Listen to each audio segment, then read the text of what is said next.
For my final newspaper project, I'm doing a story about important things after high school. So learning how to file taxes, registering to vote, going into the military, and even tips for college. Who am I here with? Maya Limes. And then where do you go to school? I go to Washington State University. So what is the biggest difference between college and high school? I think understanding that it's okay to be on your own, finding that independence. You have to be okay with being uncomfortable. So there's a lot of transition from high school to college, and you have to adapt to a lot. So I think being okay with being uncomfortable, because there's a lot you will not expect, but also finding a routine through that will help your transition be more stable. But overall, just finding a routine and being independent. How do you find a balance between studying and having fun? A balance between having fun and studying, I think just prioritize studying. As much as you can, get it done in early. You have every opportunity to have fun. That party that weekend, it's every weekend.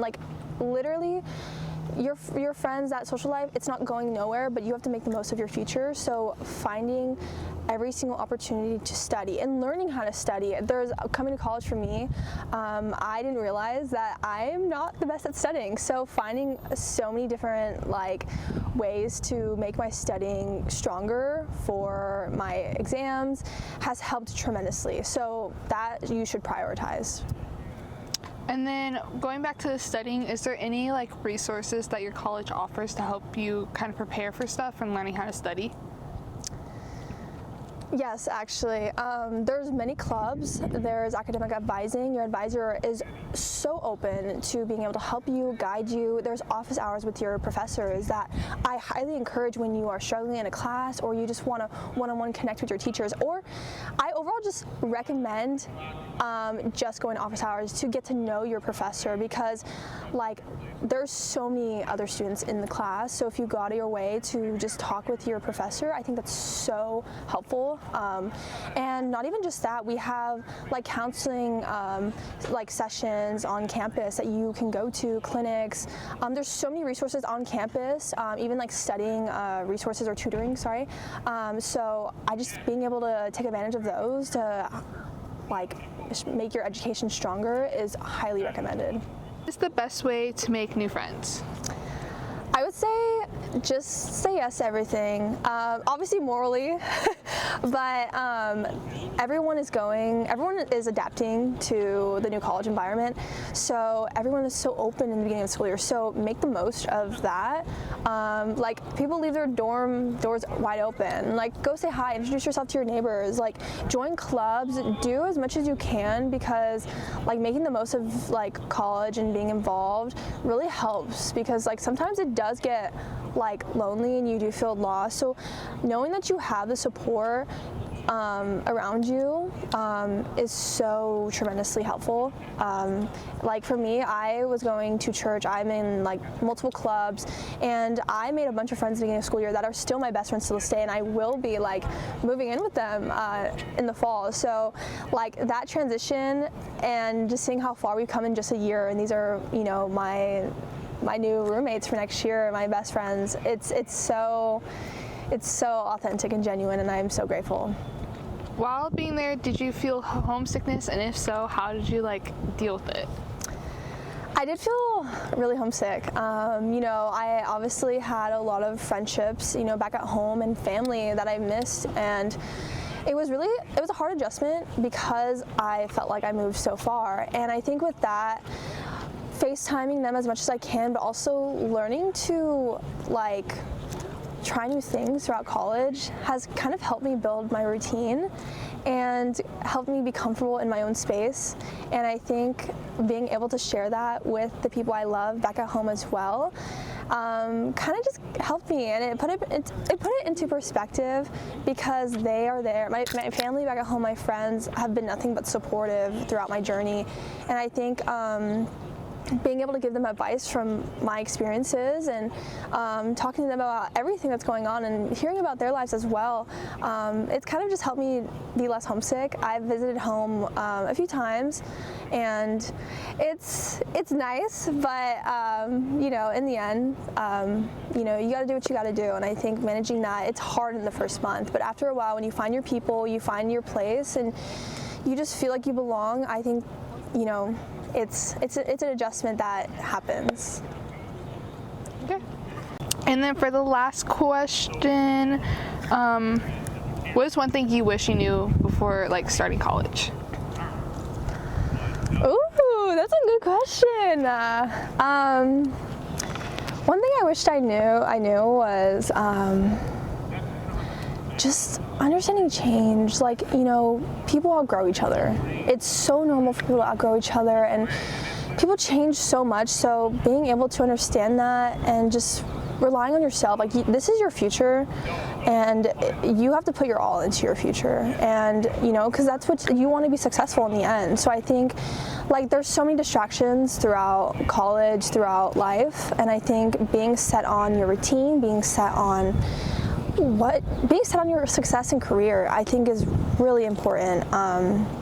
And I wish I did know that before, but I guess going through the transition of college and understanding that what you do in college and what you make the most of college will be the outcome of like your career, and I think that's really important.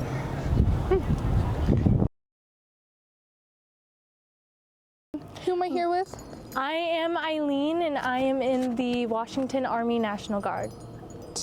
And what should people know about going into the military? What people should know about going into the military is that it isn't just an out if you don't have a job. It is something that drives your whole dedication. I'll be doing 24 weeks of training before I even start my military career, my actual MOS, the job I'll be doing.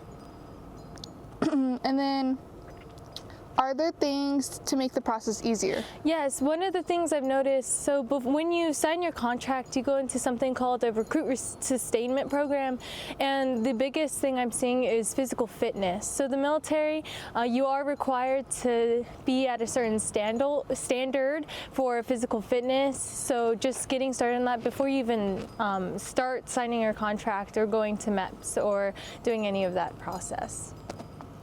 And then, what are some reasons might somebody want to enlist? Some reasons somebody might want to enlist that we see a lot is college, the tuition assistance with the Minuteman Scholarship, the RTC scholarships, and other, like the GI Bill. Paying for college is one of the biggest reasons people join. Another reason might be you want to travel. The Army Reserves and the Army Active Duty, they get deployed to different countries, different states, just all around the world. So traveling and paying for college are the two biggest reasons I see. And then, do you have any advice for anybody wanting to enlist? My advice for anybody that would want to enlist is talk to people outside of your recruiters. So sometimes recruiters will gloss over things or won't tell you the full truth about something. So I'd say as you're joining or starting this process that you reach out to veterans and you reach out to people serving in the military now. So just talking to people outside of just recruiters. Who am I here with? Hi, I'm Sid Markman. I'm the medical director for the Mount Tahoma School-Based Health Clinic. Right. And so for next step after high school, a lot of seniors are graduating and they're doing things on their own. What are some important things that you think seniors need? So the first thing you need is to make sure that you have health insurance, whether that's extending on your parents' health insurance or making sure that your school that you're going to has a health insurance coverage, or you sign up for Apple Health. But in our country, it's vital that you have health insurance as a next step. And then going into health insurance with that type of stuff, how are people able to get a PCP? So the easiest way is to come in. We've got forms that you can fill out, and we can help you fill out the forms for Apple Health if that's what you need to do. And then if you need a primary care provider, we can help set you up with a primary care provider with our partners at Mary Bridge and the Adolescent Clinic. Setting up a bank account is actually pretty straightforward. First, you need to choose a bank that works for you. Think about things like fees, interest rates, and if they have branches near you. Once you pick the bank, that usually means you need to gather a few documents. That usually means a valid photo ID, like a driver's license or passport, or even a school ID. Once you have your ID, figure out some type of proof of address, like a bill or some type of mail. Some banks might also ask for your social security number.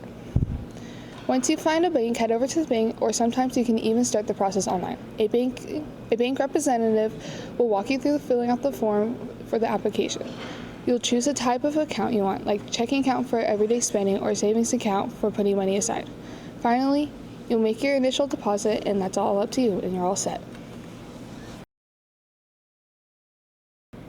Registering to vote in Washington is pretty simple. First, you need to be a U.S. citizen, a resident of Washington State, and at least 18 years old by election day.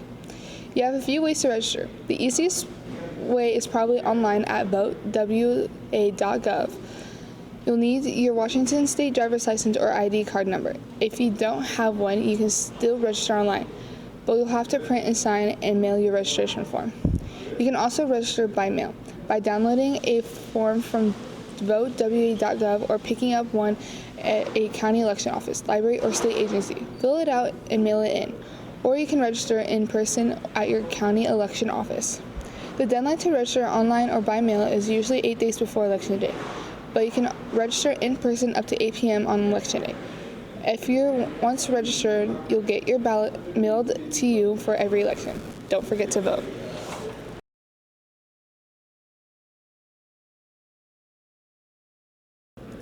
Filing taxes can feel a bit confusing, but if you're a student, it's often pretty straightforward. You might need a file if you work the job even part-time or just got a certain scholarship or grants.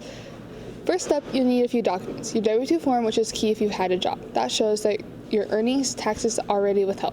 If you got a scholarship or grant, you might need to get a 1098-T form from your school, which is important for education credits. If you paid student loan interest, look for a 1098-E. Once you have your documents, you'll basically tell the IRS how much money you made and how much taxes you've already paid. For students, there are often some cool benefits, like education credits, like the American Opportunity Tax Credit or the Lifetime Earning Credit, that can actually reduce the amount of taxes you owe or even get you some money back. If you paid student loan interest, you might be able to deduct that too. The easiest way to file using tax software online. Many offer free filing options if your income is below a certain amount. Looking for our IRS free file, they'll walk you through everything step by step. Just input your information from these forms and the software does all the calculations. Before you submit, double check everything to make sure it's correct. And you're done. It's a good habit to get into, and you might even get a refund.